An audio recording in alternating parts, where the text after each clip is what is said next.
घाटकोपर भटवाडी कातोडीपाडा भागात दरड कोसळली, घरांचे मोठे नुकसान। मुंबईत पुढील 3 ते 4 दिवस मुसळधार पावसाचा इशारा हवामान विभागाने दिला आहे। दुपारी भरतीची वेळ असल्याने मुंबईतील कुर्ला LBS रोड तसेच अंधेरीतील मिलन सबवे, चुनाभट्टी आणि सायन परिसरात सखल भागात प्रचंड पाणी तुंबलेले, त्यामुळे नागरिकांनी सावध राहावे असा इशारा प्रशासनाने दिलेला आहे। घाटकोपर येथील कातोडीपाडा येथील दरड कोसळल्यानंतर घरांचे नुकसान झाले आहे। सुदैवाने या घटनेत कोणीही जखमी झाले नाही।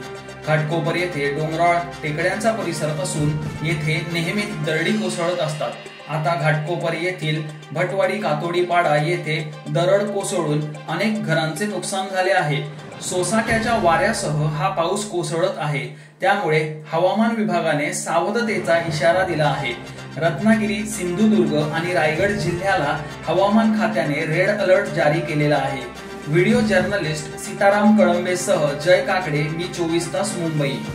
तर मित्रांनो, जर तुम्हाला आमचा व्हिडिओ आवडला असेल तर आमचं चॅनल सबस्क्राइब करा, लाईक करा, शेअर करा आणि बाजूला असलेला बेल आयकॉनवरती प्रेस करा, जेणेकरून तुम्हाला आमच्या चॅनेल्सच्या सगळ्या अपडेट्स प्राप्त होतील।